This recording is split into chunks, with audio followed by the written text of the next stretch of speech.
This is the liver of ox.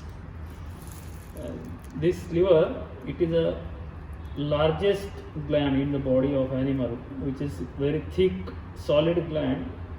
And liver, it is situated in the abdominal cavity, entirely to the right of median line, in oblique direction, downward and forward. So it is molded on the right half of the diaphragm. The weight of the liver of ox, it varies from 3 to 5 kilogram, and it depends on the size and breed of animal, that is ox. So this liver, it is thick in the upper part, as you can see here, and thin at the below. The color of this liver is depends upon the quantity of blood and bile in the vessels. Usually liver, it is brown or reddish to brown in color in ox.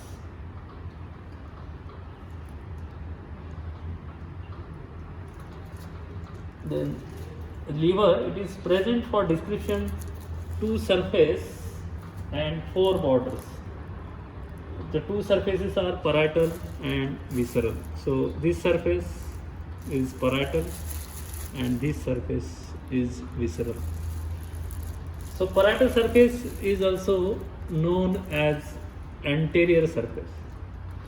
So this surface is irregularly convex. You can see this posterior surface, it is convex, whereas the visceral surface, it is concave in nature. So parietal surface, it is directed upward, forward and to the right side. This surface, it is related to the right part of the diaphragm.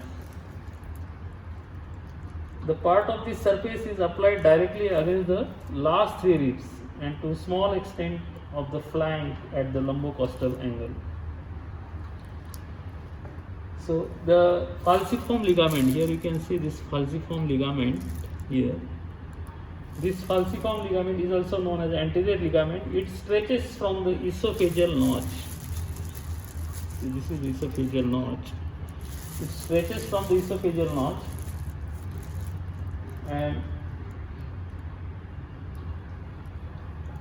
notch to the umbilical fissure.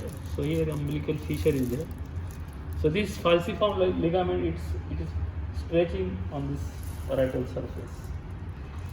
The large triangular area on the superior anterior part of this surface is adherent to this diaphragm.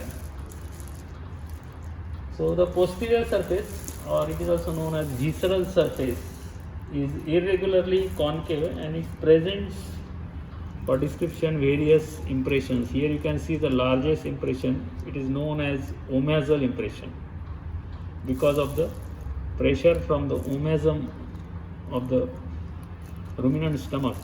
This is oval shaped omasal impression. Here you can see the reticular impression. So there are various impressions present on this visceral surface.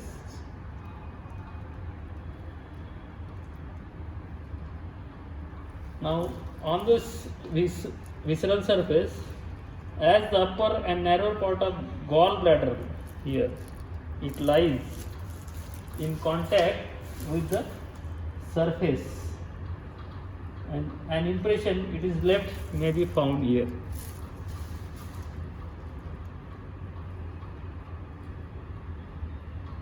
Now a small part of pancreas is also attached to this surface here. A very small part of pancreas is there. Then there are 4 borders present for description in liver of ox. So before that, here you will find the portal fissure on the visceral surface.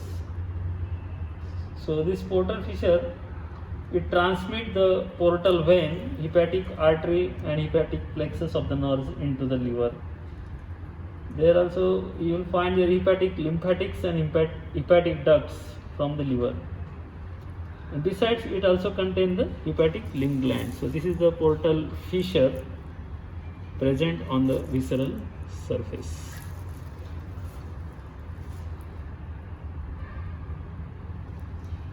Then the borders of the liver. So there are 4 borders. The dorsal border, it is short and thick. So this is the dorsal border, which is short and thick, and it presents over the right a thick caudate lobe. So this is the caudate part of the lobe, and towards its left a deep renal impression for the lodgement of right kidney. Here you can see the impressions for lodgement of right kidney. The ventral border is short, thin and convex. So this is the ventral border, which is short, thick and convex. So this one is the dorsal border, whereas this one is ventral border of liver. Now lateral border present the umbilical fissure to which the round ligament is attached. So here you can see the lateral border which presents the umbilical fissure. The medial border presents in its lower third a deep esophageal notch. So this is the medial border, and here it presents a deep esophageal notch which lodges the esophagus. The posterior vena cava also passes upwards along this border, being partly embedded. So on the visceral surface you will find a gallbladder. So this gallbladder, it is a musculo-membranous sac, and it extends, it's indented for the storage of bile. It's a pear-shaped sac which measures about 15 cm in length. A part of it lies on the posterior surface of liver to which it is attached, and the remaining part lies in contact with the abdominal wall. It presents a large part that is known as fundus. So this is the large part that is called as fundus of the gallbladder, or it is also known as body. So this whole portion represents fundus or body of the gallbladder.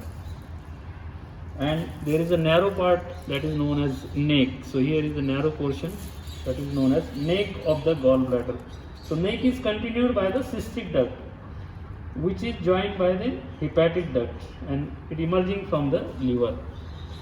So hepatic duct emerges from the liver and it joins with the cystic duct, and both unite to form the bile duct, that is also known as ductus choledochus.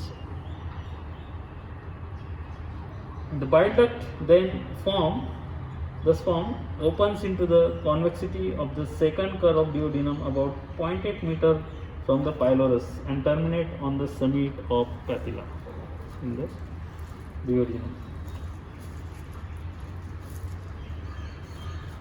Then ligaments of the liver. So liver, it is held in position by several ligaments. So we will see the ligaments of liver. So there are 5 ligaments. First is right lateral ligament.